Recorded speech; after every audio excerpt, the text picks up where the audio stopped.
안녕하세요. 부일강TV입니다. 지난 강의에서 배운 것 기억하실까요? 복습을 한번 해보도록 할게요. 지난 5강에서는 우리는 타이밍의 함수에 대해서 다뤘습니다. 부동산 시장에는 사이클이 있고 이 사이클을 읽어야 매수와 매도의 적기를 잡을 수 있다는 것 기억하시죠? 그런데 타이밍을 알았다고 해서 끝이 아닙니다. 오늘은 그 다음 질문을 합니다. 그래서 무엇을 살 것인가? 부동산 시장에는 아파트만 있는 게 아닙니다. 빌라, 오피스텔, 단독주택, 선택지가 다양합니다. 그리고 같은 시기에 매수를 하더라도 어떤 상품을 골랐냐에 따라서 10년 뒤 자산의 가치가 몇 배까지 벌어질 수 있습니다. 오늘 6강에서는 주거 상품의 가치를 평가하는 전문가적 기준에 대해서 배웁니다. 아파트와 비아파트, 각 상품의 강점과 약점, 그리고 내 상황에 맞는 선택 전략까지 초보자도 이해할 수 있게 하지만 전문가 수준의 근거로 설명해 드리도록 하겠습니다. 먼저 시장 구조를 파악하셔야 합니다. 우리가 싸우고 있는 전장이 어떻게 생겼는지를 모르면 전략을 세울 수가 없습니다. 한국부동산원의 2025년 통계를 보게 되면 전국 주택 재고 중에서 아파트의 비중은 약 64%에 달합니다. 10채 중에 6채 이상이 아파트라는 의미인데요. 수도권으로 좁히게 되면 이 비율은 더욱더 올라갑니다. 나머지 36%가 우리가 비아파트라고 부를 상품들입니다. 연립주택, 다세대 주택, 흔히 빌라라고 부르죠. 오피스텔, 단독주택, 다가구주택이 바로 여기에 해당하게 됩니다. 국토교통부 기준 분류로 정리하게 되면 이렇게 됩니다. 아파트는 공동주택의 대표 유형으로서 5층 이상의 공동주거주택을 말합니다. 표준화된 구조와 관리 체계를 갖추고 있어서 가장 높은 시세 투명성을 자랑하게 됩니다. 연립 다세대, 즉 빌라는 4층 이하의 공동주택입니다. 진입 비용은 낮지만 거래 유동성이 제한적일 수 있습니다. 오피스텔은 주거와 업무를 겸용할 수 있는 독특한 상품입니다. 수익형 부동산으로 활용하는 경우가 많지만 주택수 포함 여부 같은 세금 문제를 반드시 확인하셔야 합니다. 단독 다가구 주택은 대지 지분을 직접 보유한다는 것이 가장 큰 특징입니다. 재개발 기대 지역에서는 강력한 투자 수단이 되기도 합니다. 그래서 이 4가지 유형을 이해하시는 것이 오늘 강의의 출발점입니다. 주거 상품을 고를 때 단순히 싸다, 비싸다의 기준으로 판단하시면 안 됩니다. 전문가들은 5가지 기준으로 상품의 가치를 평가하게 됩니다. 저희도 하나씩 짚어보겠습니다. 첫 번째는 환금성입니다. 내가 원하는 시점에 제 가격으로 팔 수 있는지의 문제인데요. 아파트는 동일한 동, 층, 향의 기준이 명확해서 가격 비교가 쉽고 거래량이 압도적으로 많습니다. 반면에 빌라는 각 건물마다 개별성이 강해서 거래 자체가 어렵고 급할 때 급매로 팔아야 하는 경우가 생깁니다. 황금성에서는 아파트가 압도적입니다. 두 번째는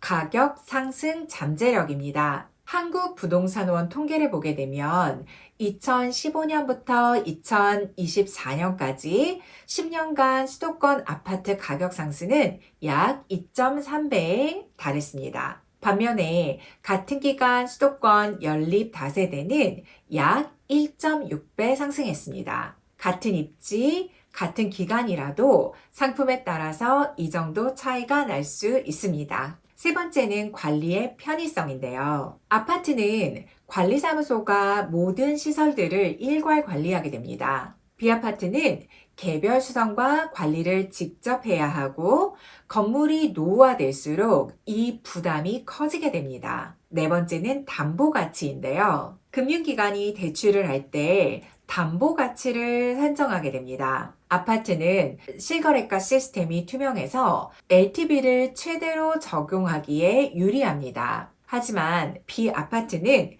감정가 산정이 제한적이어서 대출이 아파트에 비해서는 비교적 까다롭다고 할 수 있습니다. 다섯 번째는 임대 수익률인데요.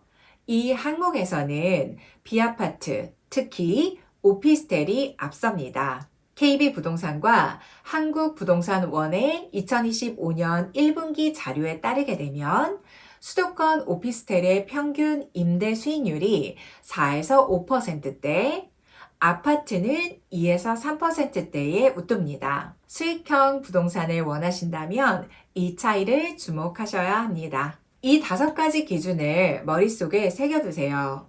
앞으로 어떤 부동산을 볼 때도 이 다섯 가지의 잣대로 먼저 평가하는 습관을 들이시면 좋습니다. 그렇다면 아파트는 왜 이토록 강력한 자산이 되었을까요? 단순히 인기가 많아서가 아닙니다. 바로 구조적인 이유에 있는데요. 아파트의 핵심 경쟁력은 바로 표준화입니다. 84제곱미터 또는 국민평형이라고 부르는 이 규격은 전국 어디서나 통하는 공통 언어입니다. 강남의 84제곱미터의 아파트, 그리고 인천 연수구의 84제곱미터의 아파트는 구조가 비슷하기 때문에 가격 비교가 쉽고 협상도 빠르게 진행이 됩니다. 이 표준화가 대량 거래를 가능하게 하고 금융 상품과의 연계성도 원활하게 만들어주는 거죠. 지난 4강에서 배운 입지 분석의 5대 변수 기억하시죠?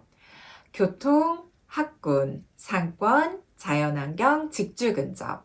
이 다섯 가지는 아파트 가격을 결정하는 가장 강력한 외부 변수인데요. 서울 강남구의 학군 아파트가 하락장에서도 버티는 이유가 바로 여기에 있습니다. 학군이라는 수요 기반이 탄탄하기 때문에 가격 하방 지지력이 강하게 되는 거죠. 직주 근접도 아주 중요한데요.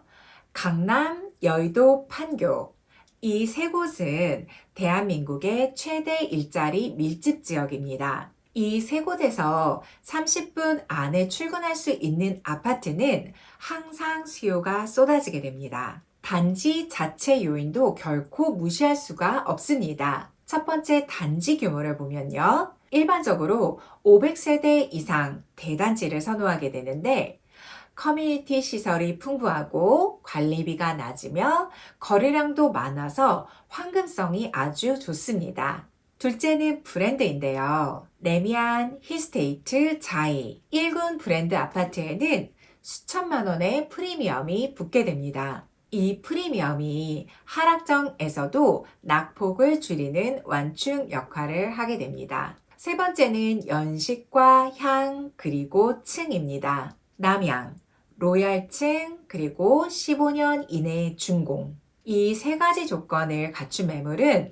같은 단지 안에서도 수천만 원에서 수억 원까지도 가격 차이를 내는 요인이 되고 있습니다. 2025년 기준으로 국토교통부의 실거래가 공개 시스템 기준으로 서울 아파트의 평균 매매가는 12억 원에 달합니다. 높은 진입 장벽이 약점이기는 하지만 그만큼 안정적인 자산이라는 반증이기도 합니다. 아파트가 인기가 많다고 해서 B아파트를 단순히 열등한 상품으로 단정 짓는 것은 전문가적인 시각이 아닙니다. 먼저 빌라 다세대입니다. 가장 큰 장점은 낮은 진입 장벽입니다. 같은 입지의 아파트보다 훨씬 저렴하게 시장에 진입할 수가 있습니다. 그러나 환금성이 낮게 되고 담보 가치도 제한적인 문제가 있습니다. 특히 전세 사기 이후에 빌라 시장에서는 세입자 보호 장치가 강화되기는 했지만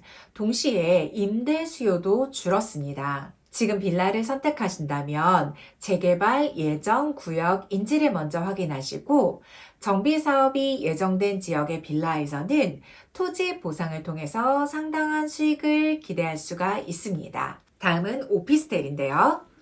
오피스텔이란 주거와 업무를 겸용할 수 있는 상품이라고 말씀드렸죠. 소형 평형 위주여서 1, 2인 가구의 임차 수요가 안정적이게 되는데요. 수익형 목적으로 접근할 때 유효한 선택이 되실 수가 있습니다. 단, 주의하셔야 할 것이 있는데요. 주택수 포함 여부입니다. 주거용 오피스텔은 취득 시점에 따라서 세법에서 주택수에 포함될 수가 있거든요. 그래서 다주택자 중과세 대상이 될 수 있기 때문에 매수 전에 반드시 세무 전문가와 상담하시는 것이 좋습니다. 마지막으로 단독 다가구 주택입니다. 이 유형의 핵심은 대지 지분인데요. 아파트는 건물과 토지를 공유하지만 단독주택 같은 경우에는 토지를 직접 소유하게 됩니다. 그래서 재개발, 재건축이 진행될 때 토지 보상을 더 많이 받을 수 있기 때문에 정비사업 예정 구역에서는 강력한 투자 수단이 되기도 합니다. 하지만 시세 파악이 어렵고 노후시설 관리를 직접 해야 하는 부담감도 동시에 있습니다. 그러면 2025년 비아파트 시장의 현황을 짚어보도록 하겠습니다. 2023년 전세 사기 사태는 비아파트 시장 구조의 변곡점이 되었습니다. 국토교통부에 따르면 빌라와 다세대 주택의 거래량이 전세 사기 이전에 대비해서 40% 이상이 감소되었는데요. 전세의 비중이 급감하고 월세 전환이 빠르게 진행되고 있습니다. 직접적인 원인으로는 전세 사기 여파로 인한 전세 기피와 허그의 보증보험 가입 요건의 강화를 하나의 이유로 들 수 있습니다. 오피스텔은 다른 흐름을 보이고 있는데요. KB부동산의 2025년 1분기 통계에 따르게 되면 수도권 오피스텔의 평균 매매가는 2021년 고점 대비 15%에서 20% 정도가 조정된 상태입니다. 가격이 내렸다는 것은 수익률 측면에서는 오히려 유리한 신호입니다. 한국부동산원 2025년 자료 기준으로 해서 수도권의 오피스텔의 평균 임대 수익률은 4에서 5%로 개선이 되었습니다. 비아파트의 위기는 동시에 기회이기도 합니다. 그러나 무조건 따라가시면 안 됩니다. 재개발 예정 구역, 수익형 오피스텔, 이처럼 명확한 투자 논거가 있는 상품만 선별적으로 접근하셔야 합니다. 지금까지 배운 내용을 한눈에 정리를 해보겠습니다. 황금성에서는 아파트가 압도적입니다. 원하는 시점에 제 가격에 팔 수 있는 능력이 아파트가 다른 주택에 비해서 월등하기 때문이죠. 가격 상승 잠재력도 아파트 우위입니다. 10년 기준으로 2.3배 대 1.6배. 이 차이는 장기 보유할수록 더 커지게 됩니다. 진입비용은 B아파트가 유리합니다. 제한된 자금으로 시장에 진입하고 싶다면 B아파트가 현실적인 선택이 될 수 있습니다. 임대 수익률은 B아파트, 특히 오피스텔이 우위입니다. 담보가치와 관리 편의성은 아파트가 앞서게 되고 리스크 측면에서는 B아파트가 높습니다. 재개발, 재건축 기대감에서는 빌라, 단독주택이 오히려 아파트보다 유리할 수 있는데요. 여기서 꼭 기억하실 중요한 포인트는요. 이처럼 두 상품은 각각의 강점이 뚜렷하기 때문에 절대적으로 이게 맞다 라는 답이 없다는 겁니다. 따라서 내 상황에 따라서 가장 맞는 선택을 하는 것이 가장 좋은 선택이 될 수 있습니다. 그렇다면 나는 어떤 상품을 선택해야 할까요? 세 가지 변수로 판단해 보시는 게 좋을 것 같습니다. 자금 규모, 투자 목적, 그리고 보유 기간. 아파트를 선택해야 할 때는 바로 이런 경우인데요. 자금이 충분하고 장기 보유 계획이 있다면 아파트가 맞습니다. 실거주와 자산 보존을 동시에 달성하고 싶을 때, 황금성이 가장 중요한 우선순위일 때, 그리고 금융 레버리지를 최대한 활용하고 싶을 때 아파트를 선택하시면 됩니다. 핵심 체크리스트는 이렇습니다. 수도권 입지의 1군 브랜드, 500세대 이상의 단지, 그리고 4강에서 배운 입지 분석의 5대 변수를 반드시 적용해 보세요. B아파트를 선택하실 때는 이런 경우입니다. 자금이 제한적이어서 아파트 진입이 어려울 때, 임대 수익형 투자를 목적으로 할 때, 특히 오피스텔에 주목해 주세요. 재개발 정비사업 예정구역에서는 개발 이익을 노릴 때는 빌라나 단독주택이 유효한 선택이 될 수가 있습니다. 단, B아파트를 선택한다면 반드시 지켜야 할 원칙이 있는데요. 전세 구조보다는 월세 구조 중심으로 임대 구조를 설계하시고요. 세금 구조는 취득 전에 반드시 세무 전문가와 상담하셔야 합니다. 마지막으로 어떤 상품을 선택하시던지 공통적인 원칙이 있는데요. 황금성과 담보가치. 이 두 가지를 먼저 확인하고 매수를 선택하셔야 합니다. 아무리 매력적인 상품이라도 팔기 어렵고 대출이 안 된다면 위기 상황에서 치명적인 약점이 될 수 있습니다. 오늘 6강을 정리해 보겠습니다. 첫 번째, 한국 주택 재고의 64%는 아파트입니다. 시장의 표준 자산이자 가장 안전한 자산이 될 수 있습니다. 두 번째는 가치평가의 5대 기준, 황금성, 가격 상승 잠재력, 관리 편의성, 담보가치, 그리고 임대 수익률. 이 5가지로 모든 주거 상품을 평가해 보세요. 세 번째는 수도권 아파트의 10년 가격 상승률은 약 2.3배, 연립 다세대의 상승률은 약 1.6배입니다. 상품 선택의 차이가 바로 이 격차를 만들었습니다. 네 번째는 전세 사기 이후에 B아파트의 거래는 40% 이상 감소했습니다. 그러나 이 상황은 위기이자 선별된 기회가 될 수 있습니다. 다섯 번째는 상품 선택의 공식은 아주 단순합니다. 자금 규모, 투자 목적, 그리고 보유 기간. 자, 그렇다면 다음 7강에서는 무엇을 배울까요? 바로 확률 게임인데요. 청약과 구축 매수, 어떤 선택이 더 유리할까요? 신축 청약의 기회비용과 구축 시장에서의 저평가된 기회에서 오는 상품 가치 평가 기준 위에서 분석을 한번 해볼 거예요. 오늘 6강과 7강이 직접 연결된다고 할 수도 있어요. 오늘 강의가 여러분의 부동산 의사결정에 도움이 되셨다면 구독과 좋아요를 부탁드립니다. 다음 강의에서도 불강TV에서 뵙겠습니다. 감사합니다.